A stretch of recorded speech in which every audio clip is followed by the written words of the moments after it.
नमस्कार, मी मनीषा श्रीकांत काळे, डेक्कन एज्युकेशन सोसायटीच्या फर्ग्युसन महाविद्यालयातील कनिष्ठ विभागामध्ये इयत्ता 11वी आणि 12वी साठी अर्थशास्त्र हा विषय शिकवते. मागील दोन्ही तासिकांमध्ये आपण राष्ट्रीय उत्पन्न म्हणजे काय इथपासून ते राष्ट्रीय उत्पन्न मोजण्याच्या विविध पद्धतींपर्यंत अभ्यास करत आहोत. आजच्या तासाला आपण राष्ट्रीय उत्पन्न मोजण्याच्या उर्वरित दोन पद्धती आणि त्याचबरोबर राष्ट्रीय उत्पन्न मोजताना कोणत्या तात्विक आणि व्यावहारिक अडचणी येतात याचा सविस्तर अभ्यास करणार आहोत. चला तर मग विद्यार्थी मित्रांनो, आपण सुरुवात करूया. राष्ट्रीय उत्पन्न मोजण्याची दुसरी पद्धत उत्पन्न पद्धत. राष्ट्रीय उत्पन्न मोजण्याच्या एकूण 3 पद्धती आहेत: उत्पादन पद्धत, उत्पन्न पद्धत आणि खर्च पद्धत.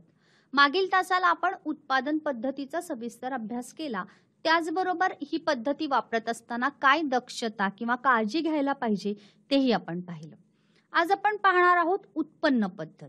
राष्ट्रीय उत्पन्न मापनाच्या उत्पन्न पद्धतीला घटक खर्चानुसार राष्ट्रीय उत्पन्न पद्धती असेही म्हणतात, कारण जे घटक उत्पादन निर्मितीसाठी वापरले जातात, भूमी, श्रम, भांडवल, संयोजन, त्यांना जे मोबदले दिले जातात, अनुक्रमे खंड, वेतन, व्याज आणि नफा, तर हे जे मोबदले आहेत हा घटकांवर होणारा खर्च असतो आणि म्हणून याला घटक खर्चानुसार राष्ट्रीय उत्पन्न पद्धती असेही म्हणतात. शिवाय जर तुम्ही व्यवस्थित सूत्रावर पुढे लक्ष दिलं तर या पद्धतीनुसार राष्ट्रीय उत्पन्नाचे मापन करण्यासाठी विभाजनावर लक्ष केंद्रित केले जाते, हे आधी लक्षात घ्यायचंय. उत्पन्न पद्धतीमध्ये एका वर्षाच्या कालावधीत देशातील नागरिकांना मिळणाऱ्या निव्वळ उत्पन्नाची बेरीज करून राष्ट्रीय उत्पन्न मोजले जाते. वस्तू व सेवांच्या उत्पादनासाठी सर्व उत्पादन घटकांना खंड, मजुरी, व्याज आणि नफा या स्वरूपात उत्पन्न प्राप्त होते. सर्व उत्पादन घटकांना मिळणाऱ्या घटक मोबदल्याची बेरीज करून राष्ट्रीय उत्पन्न मोजले जाते. सर्व उत्पादन घटकांना वितरित केलेल्या उत्पन्नाची बेरीज ही राष्ट्रीय उत्पन्ना इतकी येते आणि म्हणून या पद्धतीने जेव्हा राष्ट्रीय उत्पन्न मोजलं जातं तेव्हा हस्तांतरित देणी ही वगळली जातात. बरं, या पद्धतीने उत्पन्न मोजायचं असेल राष्ट्रीय उत्पन्न तर आपल्याला कोणत्या कोणत्या स्त्रोतांपासून आकडेवारी गोळा प्राप्त करावी लागते? तर करविषयक माहिती पत्रके, अहवाल, लेखापुस्तके, अल्प उत्पन्नासंबंधीचे अंदाज इत्यादी स्त्रोत आपल्याला वापरावे लागतात. दिलेल्या कालावधीत वस्तू आणि सेवांच्या उत्पादन कार्यात सहभागी झालेल्या उत्पादन घटक मालकांना मिळणाऱ्या घटक मोबदल्यांची बेरीज करून जे उत्पन्न येते त्याला स्थूल राष्ट्रीय उत्पादन असे म्हणतात. आता सूत्र पहा. NI म्हणजे राष्ट्रीय उत्पन्न, नॅशनल इन्कम बरोबर rent plus wedges plus interest plus profit plus mixed income plus net income from abroad, म्हणजे राष्ट्रीय उत्पन्न बरोबर भूमीला मिळणारा खंड अधिक श्रमाला मिळणारे वेतन अधिक भांडवलाला मिळणारे व्याज अधिक संयोजकाला मिळणारा नफा आणि सर्वात महत्त्वाचं जे 5वं उत्पन्न आहे, 5व्या प्रकारचं घटक उत्पन्न म्हणूया, ज्याला मिश्र उत्पन्न असं म्हटलं जातं, अधिक निव्वळ विदेशी उत्पन्न. आता मिश्र उत्पन्न म्हणजे काय हे थोडक्यात फक्त मी सांगते की एखादी स्वयं रोजगार करणारी व्यक्ती असेल आणि जर ती स्वतःचा उद्योग सुरू करत असेल, त्या उद्योगासाठी ती व्यक्ती स्वतःची जमीन वापरत असेल, केवळ जमीनच नाही तर संयोजक म्हणून सुद्धा ती त्या उद्योगामध्ये काही भूमिका करत असेल, तेव्हा त्या व्यक्तीला मिळणाऱ्या उत्पन्नामध्ये नफा आणि खंड अशा दोन्ही रकमांचा अंश असतो आणि म्हणून अनेक प्रकारच्या सेवांचा किंवा घटकांचा पुरवठा या स्वयंरोजगार करणाऱ्या व्यक्ती करत असतात. म्हणून हे 5व्या प्रकारचं घटक उत्पन्न आहे, ज्यामध्ये नफा, खंड, वेतन, व्याज असं मिश्र स्वरूपाचे उत्पन्न असते. जसे की घरगुती व्यवसाय, असंघटित उद्योगात स्वयंरोजगार करणाऱ्या व्यक्तींना मिळणारे उत्पन्न हे मिश्र उत्पन्न असते. त्यामुळे हे सुद्धा लक्षात घ्या की हे कोणत्या प्रकारचे उत्पन्न आहे. त्यानंतरचा भाग आहे निव्वळ विदेशी उत्पन्न. याचा देखील समावेश या उत्पन्न पद्धतीमध्ये केला जात असतो. पुढे आपण पाहणार आहोत की या पद्धतीने जेव्हा राष्ट्रीय उत्पन्नाचे मापन केले जाते मुलांनो, तेव्हा कोणत्या दक्षता घ्यावयाच्या असतात. तर पहिला आकडा आहे शिष्यवृत्ती, भेटी, देणग्या, दान, निवृत्ती वेतन, बेकारी भत्ता यांसारखी हस्तांतरित उत्पन्न किंवा हस्तांतरित देणी यांची रक्कम एकूण उत्पन्नातून वगळावी लागते, कारण ह्या हस्तांतरित असतात, एका व्यक्तीने दुसऱ्या व्यक्तीला दिलेल्या असतात. समजा वडिलांनी मुलाला काही भेट दिली तर ते हस्तांतरण या स्वरूपाचं असेल, किंवा शासनाने एखाद्या बेकार व्यक्तीला, तरुणाला जर काही बेकार भत्ता दिला तर ते सुद्धा हस्तांतरित वेतन असेल आणि म्हणून त्याची रक्कम एकूण उत्पन्नातून वगळावी लागते. दुसरं म्हणजे गृहिणींच्या ज्या सेवा आहेत किंवा आपण असं म्हणूया की शिक्षकाने स्वतःच्या पाल्याला शिकवणं असेल किंवा एखादी परिचारिका असेल आणि घरी ती आजारी व्यक्तीची शुश्रूषा करत असेल, त्याला सांभाळत असेल, तर या सेवा विनामूल्य आहेत. लक्षात घ्या, त्याचा समावेश राष्ट्रीय उत्पादनात केला जात नाही. गृहिणीच्या सेवांसाठी मी एक छोटंसं उदाहरण तुम्हाला देते, की एका छोट्या उद्योगामध्ये एक मुलगी लेखनिक म्हणून काम करत असेल आणि जर तिला 10,000 रुपये उत्पन्न असेल, तर त्या 10,000 रुपये या उत्पन्नाचा राष्ट्रीय उत्पन्नात समावेश होईल. कारण ती मुलगी तिथे लेखनिक म्हणून काम करत आहे. उद्या जर त्या उद्योगाच्या मालकाने या लेखनिक मुलीशी विवाह केला, तर त्याच कामासाठी या मुलीला लग्नानंतर नव्या परिस्थितीत वेतन दिले जाणार नाही. कारण कामाचे स्वरूप तेच आहे, परंतु आता ती पत्नीच्या भूमिकेत असल्यामुळे राष्ट्रीय उत्पन्नामध्ये तिच्या सेवेचा समावेश केला जाणार नाही. अशा ज्या छोट्या छोट्या उदाहरणं आहेत, गोष्टी आहेत, ह्या नीट लक्षात घ्या की अशा विनामूल्य सेवा कधीही राष्ट्रीय उत्पादनामध्ये मोजल्या जात नाही. ज्या सेवा दया, प्रेम, आपुलकी, सहानुभूती या भावनांवर आधारित आहेत आणि म्हणून याच्यामध्ये मूल्य दिलं जात नाही. या विनामूल्य सेवा असतात. याचा समावेश राष्ट्रीय उत्पादनामध्ये आपण करत नाही, कारण ते पैशाच्या स्वरूपात मोजले जाणारे राष्ट्रीय उत्पन्न असते. तिसरं आहे घर किंवा गाडी यांसारख्या जुन्या वस्तूंची विक्री करून जे उत्पन्न मिळते त्याचा समावेश राष्ट्रीय उत्पन्नात केला जात नाही. कारण मी पुन्हा सांगते की ते या वर्षातल्या चालू वर्षातलं आपण म्हणूया उत्पादन नाहीये आणि म्हणून त्यांचा समावेश आपण इथं करत नाही. कारण पूर्वी ज्या वर्षी त्यांचं उत्पादन झालंय तेव्हा त्यांचं मोजमाप त्या वर्षीच्या राष्ट्रीय उत्पन्नामध्ये झालेलंच असतं. हा एक भाग महत्वाचा. चौथा आहे समभाग आणि रोख्यांच्या विक्रीपासून मिळणाऱ्या उत्पन्नाचा समावेश राष्ट्रीय उत्पन्नात करू नये. कारण त्यामुळे वास्तव राष्ट्रीय उत्पन्नात म्हणजे ज्याला आपण म्हणू की वास्तव स्वरूपामध्ये वस्तू आणि सेवांच्या उत्पादनात या उत्पन्नामुळे कुठलीच भर पडत नाही. हे एक फायनान्शियल क्लेम्स म्हणूया आपण, अशा पद्धतीचे असतात आणि म्हणून समभाग आणि रोख्यांच्या विक्रीपासून मिळणारं उत्पन्नाचा समावेश राष्ट्रीय उत्पन्नात करता येत नाही. पाचवा आकडा आहे की प्रत्यक्ष करापासून शासनाला मिळणारा जो काही महसूल आहे तोही राष्ट्रीय उत्पन्नामध्ये धरू नये. कारण हा जो महसूल आहे किंवा ज्याला आपण म्हणूया शासनाला मिळणारं हे जे उत्पन्न आहे ते हस्तांतरित उत्पन्न असते. प्रत्यक्ष कर हा करदात्याच्या उत्पन्न आणि संपत्तीवर आकारला जातो, जसे की उत्पन्न कर, जसे की संपत्ती कर, ही उदाहरणं आपल्याला इथे सांगता येईल. पण हे पुन्हा हस्तांतरित उत्पन्न असल्यामुळे त्याचा समावेश राष्ट्रीय उत्पन्नात केला जाणार नाही. सहावा आहे उद्योग संस्थांचा अवितरित नफा. शासकीय मालमत्तेपासून मिळणारे उत्पन्न, पाणी पुरवठा यांसारख्या सार्वजनिक उपक्रमापासून मिळणारा नफा राष्ट्रीय उत्पन्नात मोजावा. तर पहिलं म्हणजे उद्योग संस्थांचा अवितरित नफा म्हणजे काय, तर अशा काही कंपन्या किंवा उद्योग संस्था असतात किंवा ज्याला आपण असं म्हणूया की महामंडळाचं जे असं उत्पन्न जे गुंतवणूकदारांना लाभांश स्वरूपात दिलं जात नाही, याला अवितरित नफा असे म्हणतात. याचा समावेश राष्ट्रीय उत्पन्नात करावा किंवा मोजावा. त्याचप्रमाणे शासकीय मालमत्तेपासून मिळणारं जे काही उत्पन्न असतं त्याचा समावेश देखील राष्ट्रीय उत्पन्नामध्ये केला पाहिजे. असं हे खूप महत्वाचं आहे. विशेषतः सार्वजनिक उपक्रमांपासून मिळणारा जो नफा असतो त्याचा पण समावेश यामध्ये करावा. सातवा आकडा आहे की स्वतःच्या उपभोगासाठी वापरलेल्या वस्तूंचे मूल्य आणि स्वतःच्या मालकीच्या घराचे मूल्य राष्ट्रीय उत्पन्नामध्ये मोजले पाहिजे. हा एक सातवा आणि शेवटचा मुद्दा असला तरी सुद्धा मी अजून इथे एक गोष्ट ऍड करीन की अवैध उत्पन्न जे आहे, ज्याला आपण म्हणू की बेकायदेशीर व्यवहारातून मिळणारे उत्पन्न, त्याचा समावेश या उत्पन्न पद्धतीद्वारे राष्ट्रीय उत्पन्न मोजत असताना करावयाचा नसतो. हा पण एक ॲडिशनल मुद्दा मी इथे सांगेल की अवैध उत्पन्नाचा समावेश राष्ट्रीय उत्पन्नात केला जाऊ नये. हा एक शेवटचा मुद्दा मी ऍड करत आहे. आता याच दक्षतेच्या रिलेटेड आपण काही स्लाइड्स पाहूया. जसे की मी जे 7 मुद्दे सांगितले त्यामध्ये बेकार भत्ता आहे, unemployment allowance, second hand goods आहेत, स्कॉलरशिप किंवा शिष्यवृत्ती आहे, प्रत्यक्ष कर, गिफ्ट्स किंवा देणग्या म्हणू, भेटी म्हणूया, आणि शेअर्स पासून मिळणारे उत्पन्न. तर अशा पद्धतीने या सगळ्या घटकांचा समावेश आपण काळजीपूर्वक राष्ट्रीय उत्पन्न मोजताना दक्षता स्वरूपामध्ये घेतला पाहिजे. तिसरी पद्धत जी आहे खर्च पद्धत.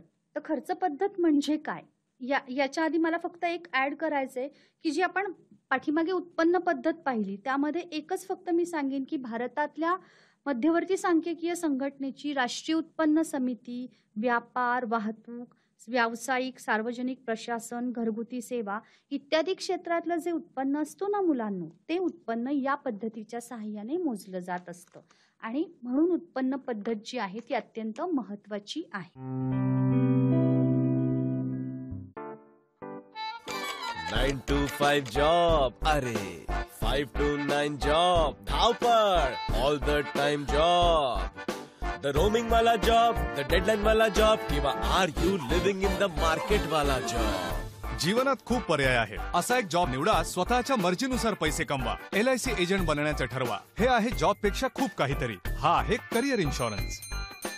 LIC एजंट बना आणि व्हा बॉस तुम्हीच तुमचे. आता लाईफ सेट आहे. खर्च पद्धतीनुसार एका वर्षाच्या कालावधीत देशात होणाऱ्या एकूण खर्चाचं मोजमाप केलं जात असतं. मग एका वर्षाच्या कालावधीत सर्व व्यक्ती, उद्योग संस्था आणि शासनाने केलेल्या उपभोगावरील खर्चाची आणि गुंतवणुकीवरील खर्चाची बेरीज म्हणजे राष्ट्रीय उत्पन्न असते. आता इथे सूत्र लक्षात ठेवून लिहिणं फार आवश्यक आहे. सूत्र आहे NI म्हणजे राष्ट्रीय उत्पन्न बरोबर C म्हणजे खाजगी अंतिम उपभोग खर्च अधिक I स्थूल देशांतर्गत खाजगी गुंतवणूक खर्च अधिक G म्हणजे सरकारी अंतिम उपभोग खर्च आणि गुंतवणूक खर्च अधिक X - M ज्याला आपण निव्वळ निर्यात म्हणूया आणि 5 निव्वळ प्राप्ती म्हणजे R - P या घटकांचा समावेश असतो. NI = C + I + G + X - M + R - P हा जो भाग आहे मी त्यातले प्रत्येक घटक तुम्हाला यापूर्वीच सांगितलेले आहेत. R म्हणजे परदेशी नागरिकांनी देशातील वस्तू व सेवांवर केलेला खर्च आणि P म्हणजे देशातील नागरिकांनी परदेशी वस्तू व सेवांवर केलेला खर्च होय. थोडक्यात खर्च पद्धतीमध्ये या सगळ्या घटकांवरील खर्चाचा समावेश असतो आणि म्हणून या एकूण खर्चाचे एका वर्षाच्या कालावधीत जे मोजमाप होईल, जे केले जाईल त्याला राष्ट्रीय उत्पन्न असे म्हटले जाते. यानंतर आपण पुढे जाऊया की खर्च पद्धतीद्वारे काय दक्षता घेतल्या जातात. पुन्हा काही दक्षता ह्या समान आहेत मुलांनो. मी असं सुचवीन की तुम्ही कोणत्या बाबी समाविष्ट करायच्या आणि कोणत्या बाबी समाविष्ट करायच्या नाही त्याचे छोटंसं कोष्टकच तयार करून ठेवलं तर तुम्हाला हे खूप सोपं जाणार आहे. कारण रिपीटेड त्याच दक्षता आलेल्या आहेत हे तुमच्या लक्षात येईल पहा वाचन करताना. पहिलं म्हणजे दुहेरी गणना टाळण्यासाठी सर्व प्रकारच्या अंतरिम वस्तूंवरील खर्च. पुन्हा अंतरिम म्हणजे मध्यस्थ वस्तूंवरील खर्च राष्ट्रीय उत्पन्नात समाविष्ट करू नये. जुन्या वस्तूंच्या विक्रीसाठी केलेल्या खर्चाचा समावेश राष्ट्रीय उत्पन्नात करू नये कारण तो चालू वर्षाच्या उत्पादनावर केला जात नाही. तिसरं शिष्यवृत्ती, निवृत्ती वेतन, बेकारी भत्ता यांसारखी हस्तांतरित देणी राष्ट्रीय उत्पन्नात समाविष्ट केली जाऊ नये. चौथा आकडा भाग, रोखे, कर्ज रोखे इत्यादी सारख्या ज्या वित्तीय जिंदगी असतात त्यांच्यावरील खर्चाचा समावेश राष्ट्रीय उत्पन्नात करू नये कारण या व्यवहारांमुळे ॲक्च्युअल किंवा प्रत्यक्ष वस्तू व सेवांच्या प्रवाहात कोणतीही वाढ होत नाही. हे आधी तुम्ही नीट लक्षात घ्या. पाचवा आकडा आहे अप्रत्यक्ष कराची रक्कम राष्ट्रीय उत्पन्नात मोजू नये. मगाशी पण हा मुद्दा आला होता. अप्रत्यक्ष कर हा वस्तू व सेवांच्या उत्पादन किंवा खरेदी विक्रीच्या वेळी हा कर दिला जात असतो. आता आपल्याकडे भारतामध्ये 1 जुलै 2017 पासून GST हा जो टॅक्स आहे the goods and service tax अंमलात आलेला आहे. अप्रत्यक्ष कराची रक्कम राष्ट्रीय उत्पन्नात मोजली जात नाही हे एक लक्षात ठेवा. सहावा आकडा अंतिम वस्तू आणि सेवावरील खर्चांचा समावेश राष्ट्रीय उत्पन्नात करावा आणि सातवा शेवटचा आकडा अनुदानाची रक्कम ही राष्ट्रीय उत्पन्नात मोजली पाहिजे. पुन्हा 7 दक्षता आहेत खर्च पद्धतीने राष्ट्रीय उत्पन्नाचं मापन करताना. या 7 दक्षता घ्यायला पाहिजेत. मग आपल्याकडे काय पद्धत आहे किंवा साधारणपणे सगळीचकडे जगामध्ये कोणकोणत्या पद्धती वापरल्या जातात तर सारांशात असं म्हणता येईल की वरील तिन्ही पद्धतीपैकी उत्पादन पद्धतीचा आणि उत्पन्न पद्धतीचा वापर हा मोठ्या प्रमाणावर केला जातो. अमेरिका आणि इंग्लंड सारखे जे प्रगत देश आहेत मुलांनो तिथे उत्पन्न पद्धती लोकप्रिय आहे. पण काही व्यावहारिक अडचणीमुळे खर्च पद्धतीचा वापर क्वचित केला जात. आपल्या देशामध्ये भारतामध्ये भारताचे राष्ट्रीय उत्पन्न मोजण्यासाठी केंद्रीय सांख्यिकीय संघटना उत्पादन पद्धतीचा आणि उत्पन्न पद्धतीचा उपयोग करते. हे कायम लक्षात ठेवायचं आहे. तुम्हाला जे छोटे छोटे वस्तुनिष्ठ प्रश्न येणार आहेत त्यासाठी सुद्धा ह्या बाबी ठळकपणे लक्षात असणं आवश्यक आहे. तर आतापर्यंत आपण 3 पद्धती शिकल्या: उत्पादन पद्धत, उत्पन्न पद्धत आणि खर्च पद्धत. चला तर मग पुढे जाऊया की राष्ट्रीय उत्पन्न मापन करत असताना अडचणी काय येतात. या अडचणींचं वर्गीकरण 2 भागात केलंय. एक म्हणजे तात्विक अडचणी आणि दुसरं म्हणजे व्यावहारिक अडचणी. तर पहिली जी तात्विक अडचण आहे त्याला संकल्पनात्मक अडचणी असंही म्हणतात. आता राष्ट्रीय उत्पन्नाचं मापन करणं हे अतिशय अवघड आणि क्लिष्ट काम आहे. मुळात संकल्पनात्मक अडचणीमध्ये काय करायचंय आपल्याला, तर कोणत्या बाबी किंवा कोणत्या गोष्टी राष्ट्रीय उत्पन्न मोजताना घ्यायच्या आणि कोणत्या घ्यायच्या नाहीत, कोणत्या वगळायच्या, याचा विचार या अडचणीमध्ये केलेला आहे. म्हणून याला तात्विक अडचणी किंवा संकल्पनात्मक अडचणी असे म्हणतात. पहिला आकडा हस्तांतरित देणी. व्यक्तीला मिळणारं निवृत्ती वेतन असेल, बेकारी भत्ता असेल, याला हस्तांतरित देणी असे म्हणतात, ज्यांचा समावेश राष्ट्रीय उत्पन्नात केला जाऊ नये. कारण ह्याचा अँगल किंवा दृष्टिकोन असा आहे की एका बाजूने हे व्यक्तीला मिळणारं उत्पन्न असतं, पण दुसऱ्या बाजूने जर विचार केला तर तो शासनाचा खर्च असतो आणि म्हणून हे केवळ हस्तांतर आहे आणि म्हणून या देण्याचा समावेश राष्ट्रीय उत्पन्नात करू नये. दुसरा आहे बेकायदेशीर व्यवहारांपासून मिळणारं उत्पन्न, जसं की जुगार, काळ्या बाजारातील खरेदी विक्री, तस्करी इत्यादी बेकायदेशीर व्यवहारांपासून मिळणाऱ्या उत्पन्नाचा समावेश राष्ट्रीय उत्पन्नात केला जाऊ नये. कारण अशा सर्व वस्तूंना मूल्य असते, शिवाय त्या उपभोक्त्यांच्या गरजा देखील भागवतात. पण अशा उत्पन्नात सरकारी मान्यता नसल्यामुळे त्यांचा समावेश राष्ट्रीय उत्पन्नात केला जात नाही आणि म्हणून तेवढ्या प्रमाणात राष्ट्रीय उत्पन्नाचे न्यून अनुमान होते. हा एक मुद्दा इथे खूप लक्षात ठेवण्यासारखा आहे की सरकारी मान्यता नसल्यामुळे या व्यवहारांपासून मिळणाऱ्या उत्पन्नाचा समावेश करायचा नाही आपल्याला. जे राष्ट्रीय उत्पन्न मोजताना ही काळजी खूप महत्त्वाची आपल्याला घ्यावी लागते.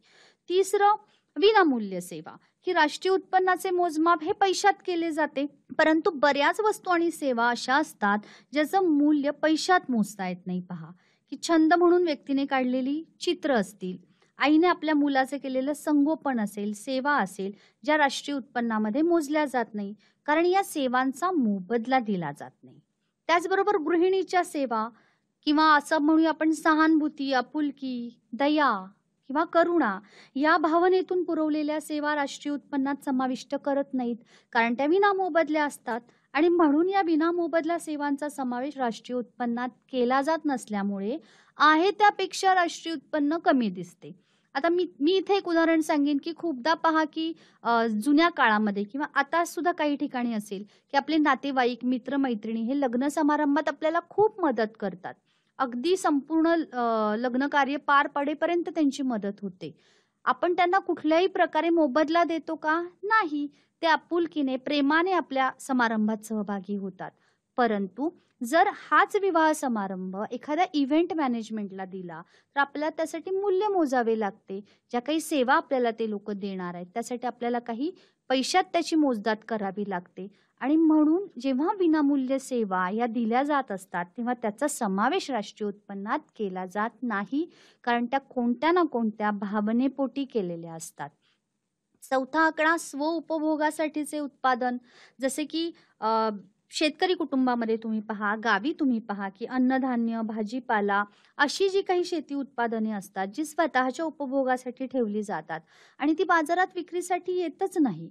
मग अशा वस्तूंचे मूल्य बाजारभावानुसार निश्चित करून त्यांच्या उत्पन्नाचा समावेश किंवा आपण असं म्हणू की जी काही किंमत असते अशा स्वउपभोगाच्या उत्पादनाची ती अंदाजे काढून राष्ट्रीय उत्पन्नामध्ये मोजावी लागते.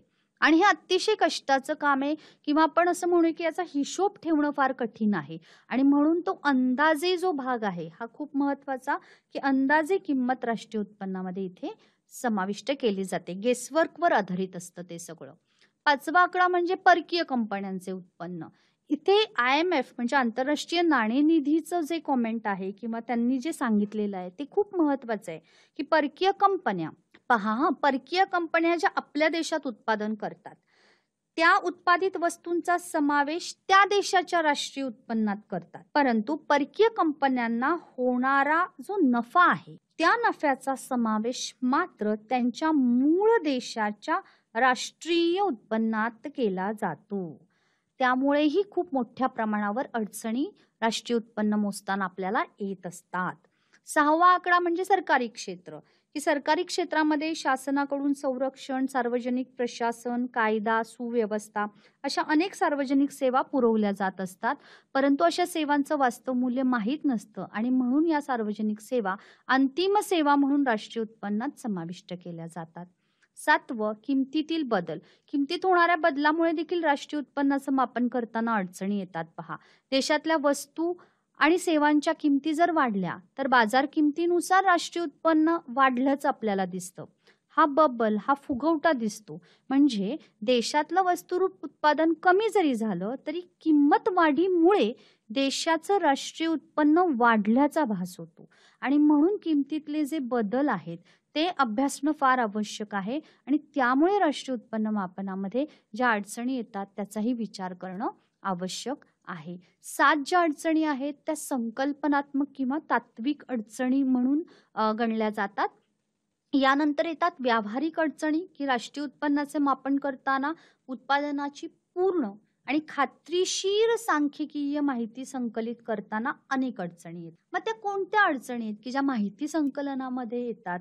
तर पहिलं म्हणजे एक तर दुहेरी गणना, की राष्ट्रीय उत्पन्न मोजताना येणारी सगळ्यात महत्वाची अडचण म्हणजे डबल काउंटिंग, दुहेरी गणना. म्हणजे एखादी वस्तू मध्यम आहे की अंतिम आहे हेच निश्चित करणं अवघड असतं आणि मग बऱ्याचदा त्याच वस्तूंची गणना दोनदा होण्याची भीती असते आणि म्हणून वास्तविक असलेल्या राष्ट्रीय उत्पन्नापेक्षा राष्ट्रीय उत्पन्न जास्त दिसतं. कधी कधी ते अनेक पटींनी जास्त दिसतं. उदाहरणार्थ, बेकरीत जे पीठ वापरलं जातं त्याला आपण मध्यस्थ वस्तू म्हणतो, पण तेच पीठ जर घरी आपण पोळ्या करण्यासाठी वापरलं कुटुंबामध्ये तर ते काय दिसतं? अंतिम वस्तू म्हणून गणलं जातं. मगाशी मी तुम्हाला कापसाचं जे उदाहरण दिलं, की कापूस हा समजा शर्ट तयार करण्याच्या कारखान्यात मध्यस्थ वस्तू आहे, पण कापूस जो घरी आपण वापरतो किंवा कापूस जो दवाखान्यात वापरला जातो तिथे तो अंतिम वस्तू म्हणून गणला जातो. तर मूळ हा भेद कसा करायचा हे खूप कठीण काम होऊन बसलेलं आहे आणि म्हणून दुहेरी गणनेची समस्या ही काळजीपूर्वक आपल्याला पाहावी लागते. दुसरं आहे अमौद्रिक क्षेत्रांचे अस्तित्व. भारतासारख्या विकसनशील देशात मोठ्या प्रमाणावर अमौद्रिक क्षेत्राचं अस्तित्व आहे. मुलांनो, शेती व्यवसाय जर अजूनही आपण पाहिला तर तो उदरनिर्वाहासाठी केला जातो. व्यापारी शेती फार कमी प्रमाणात आहे आपल्याकडे. अजून उदरनिर्वाहासाठी शेतीचं प्रमाण जास्त आहे आणि म्हणूनच असं दिसतं की शेती उत्पादनाचा बराचसा भाग हा वैयक्तिक उपभोगासाठी ठेवला जातो आणि उत्पादनाच्या काही भागाचा इतर वस्तू आणि सेवांच्या बदल्यात विनिमय केला जातो. खूपदा असं होतं पहा, की समजा शेत आहे आणि शेजारी राहणारे 2 शेतकरी कुटुंब आहेत तर ते एकमेकांमध्ये वस्तू विनिमयाद्वारे व्यवहार करत असतील, असं सुद्धा आपल्याला बऱ्याच वेळा आढळतं विकसनशील देशामध्ये आणि म्हणून अशा उत्पादनाचे आणि उपभोगाचं मापन हे राष्ट्रीय उत्पन्नात केले जाऊ शकत नाही. ही एक महत्वाची गोष्ट आपल्याला दिसून येते. तिसरं महत्वाचं म्हणजे अपुरी आणि अविश्वसनीय सांख्यिकीय आकडेवारी. विकसनशील देशामध्ये उत्पादन आणि खर्चाविषयीची जी आकडेवारी असते ती पुरेशी आणि अचूक नसते. जसे की आपण म्हणूया, प्राथमिक क्षेत्रामध्ये शेती व्यवसाय, मत्स्य व्यवसाय, पशुपालन, वन उत्पादने, किरकोळ व्यावसायिक बांधकामावरील वर्ग कामगार किंवा छोटे व्यावसायिक इत्यादी यांच्या उत्पन्नासंबंधी जी अचूक व विश्वासार्ह माहिती हवी ती आपल्याला उपलब्ध होत नाही आणि म्हणून उत्पन्न पद्धतीने जेव्हा आपण राष्ट्रीय उत्पन्नाचं मापन करतो तेव्हा ते करत असताना अनर्जित उत्पन्नासंबंधीची माहिती किंवा आपण असं म्हणूया ग्रामीण व शहरी भागातील उपभोग आणि गुंतवणुकीचा खर्च याची देखील माहिती उपलब्ध नसते आणि म्हणून राष्ट्रीय उत्पन्नाची नेमकी आकडेवारी उपलब्ध होत नाही. चौथा आकडा आहे घसारा. भांडवली वस्तूच्या वापरामुळे भांडवली वस्तूंची जी झीज होते तिचं मापन करणं अवघड असतं. जसं उत्पादन प्रक्रियेमध्ये वापरल्या जाणाऱ्या भांडवली वस्तू व यंत्रसामुग्रीची होणारी झीज म्हणजे घसारा. आणि भांडवली मालमत्तेचे तांत्रिक आयुष्य कसं आहे, किंवा आपण असं म्हणूया की घसारा जेव्हा ठरवला जातो, घसारा निधी जेव्हा बाजूला काढून ठेवला जातो, तेव्हा हेही पाहिलं जातं की भांडवली मालमत्तेचं तांत्रिक आयुष्य काय, भांडवली वस्तूंचा वापर, तिचं स्वरूप, तिची नियमित घेतली जाणारी काळजी, देखभाल, अशा सगळ्या गोष्टींवर तो घसारा अवलंबून असतो. आणि एक असं निदर्शनास येतं की घसारा मोजण्यासाठी एक समान किंवा सामायिक स्वीकार्य असे प्रमाणदर अस्तित्वात नाही. त्यामुळे घसारा मोजण्यासाठी बऱ्याच गोष्टी या गृहीत धराव्या लागतात आणि म्हणून घसाऱ्याची जी अचूक रक्कम आहे ती उपलब्ध होणं अवघड असतं. कधी कधी असंही दिसतं की दोन उत्पादन संस्था आहेत आणि दोन्ही उत्पादन संस्था एकाच प्रकारचं यंत्र वापरतायत, एकाच प्रकारचं मशीन वापरतायत, पण दोघांची घसारा निधी जो आहे किंवा घसारा मूल्य जे ते वेगळं वेगळं आहे आणि म्हणून घसाऱ्याची अचूक रक्कम उपलब्ध होणं हे अवघड आहे. सगळ्यात महत्वाचा 5वा मुद्दा आहे भांडवली लाभ किंवा भांडवली तोटा. पहिल्यांदा एक सांगते की भांडवली लाभ आणि भांडवली तोटा हा काढला कसा जातो, तर मालमत्ता म्हणजे भांडवली मालमत्तेची किंमत, मग ती गुंतवणूक असो किंवा स्थावर मालमत्ता असो, त्याची खरेदी किंमत आणि मालमत्ता ज्या किमतीला विकली जाते त्या किमतीमधला फरक मोजणं आवश्यक असतं. कधी कधी काय होतं तर मालमत्ता धारकांना मागणीतील बदलामुळे किंवा बाजारभावात किमतीत वाढ झाल्यामुळे भांडवली लाभ होतात. आता भांडवली लाभ होतात म्हणजे काय होते तर त्यांच्या स्थावर मालमत्तेच्या किमतीत वाढ होते आणि त्यांची खरेदी किमतीपेक्षा मूल्य त्यांना जास्त मिळतं, विक्री मूल्य जास्त मिळतं. जसे की एखादी जमीन आहे आणि 10 वर्षापूर्वी ती मी घेतली, मला ती 5 लाख रुपयाला मिळाली आणि आज 10 वर्षानंतर मी ती विकायला काढली आणि त्याची विक्री किंमत मला 15 लाख रुपये मिळाली. तर याचा अर्थ असा की पूर्वीच्या किमतीपेक्षा मला अधिक किंमत त्याच्यामध्ये मिळालेली आहे. जसं भांडवली लाभ होतो मुलांनो, तसा बाजारभावात घट झाली, किमती कमी झाल्या तर भांडवली तोटा पण होत असतो. आता यामध्ये कसं असतं की जेव्हा विक्री किंमत असते मालमत्तेची, जी काही विक्री किंमत असते ती खरेदी किमतीपेक्षा कमी असते, तेव्हा जो काही मालमत्ता धारकांना तोटा होतो त्याला भांडवली तोटा असे म्हणतात. आणि म्हणून हे जे बाजारभावातल्या वाढ आणि घटीनुसार होणारे भांडवली लाभ आणि तोटे असतात त्याचा समावेश राष्ट्रीय उत्पन्नात केला जात नाही, कारण चालू आर्थिक व्यवहारांमुळे हे बदल घडून येत नाहीत. हा सगळ्यात महत्वाचा मुद्दा. 6वा निरक्षरता आणि अज्ञान, की विकसनशील देशामध्ये बहुतांश छोटे उत्पादक निरक्षर अज्ञानी असतात आणि त्यामुळे उत्पादक उत्पादनासंबंधीच्या नोंदी ठेवू शकत नाही. त्यामुळे स्वतःच्या उत्पादनाची किंवा उत्पादन मूल्याची माहिती घेऊ शकत नाहीत पहा, आणि त्यामुळे त्यांच्या उत्पादनाचे किंवा त्यांनी मिळवलेल्या अर्जित उत्पन्नाचे अंदाज व्यक्त केले जातात.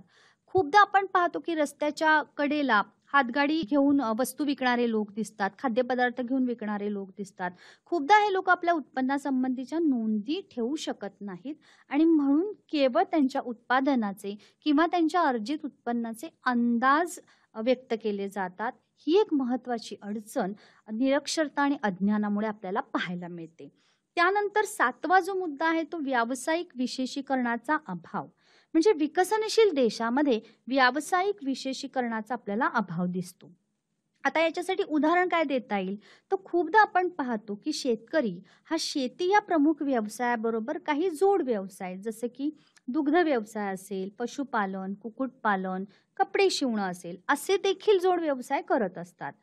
त्यामुळे इतर व्यवसायापासून मिळणाऱ्या उत्पन्नाची माहिती राष्ट्रीय उत्पन्नाचं मापन करताना दिली जात नाही. त्यामुळे विकसनशील देशामध्ये अशा पद्धतीने जर काही जोडधंदे केले जात असतील तर त्यामुळे देशाचं खरे उत्पन्न समजत नाही. 8वा जो मुद्दा आहे मालाच्या साठ्याचे मूल्य. मुळात मालसाठा ही कॉन्सेप्ट काय हे आधी सांगते की उत्पादकाकडे कच्चा माल, मध्यस्थ वस्तू, अर्धसिद्ध वस्तू, अंतिम वस्तू यांचा असणारा साठा म्हणजे मालसाठा होय. मालसाठाच्या मूल्यात होणाऱ्या सकारात्मक आणि नकारात्मक बदलांचा समावेश स्थूल राष्ट्रीय उत्पादनात केला जातो आणि यासाठी त्या मालसाठ्याचं मूल्यमापन अचूकपणे होणं आवश्यक आहे. जर त्यामध्ये कोणत्याही प्रकारची चूक झाली तर अंतिम वस्तूच्या मूल्यात देखील बदल होऊ शकतो आणि म्हणून मालसाठ्याचे मूल्यमापन हे काळजीपूर्वक करावे लागते. अशा प्रकारे या 8 अडचणी व्यावहारिक अडचणीच्या स्वरूपामध्ये राष्ट्रीय उत्पन्न गणनेमध्ये येत असतात आणि याची सविस्तर अभ्यास आपण इथे पूर्ण केलेला आहे. विद्यार्थी मित्रांनो, आज आपण इयत्ता 12वीचा धडा 7वा राष्ट्रीय उत्पन्न या विषयीचं विवेचन ऐकलं. या संपूर्ण धड्यामध्ये आतापर्यंत आपण राष्ट्रीय उत्पन्नाची व्याख्या, वैशिष्ट्ये, संकल्पना, त्याचप्रमाणे राष्ट्रीय उत्पन्न मोजण्याच्या पद्धती, त्यासाठी घ्यावयाच्या दक्षता आणि अर्थातच राष्ट्रीय उत्पन्न मोजताना काय अडचणी येतात, तात्विक अडचणी कोणत्या, व्यावहारिक अडचणी कोणत्या याविषयीचा सविस्तर अभ्यास केलेला आहे. याबरोबरच आपला हा 7वा टॉपिक, 7वा धडा राष्ट्रीय उत्पन्न हा संपलेला आहे. धन्यवाद.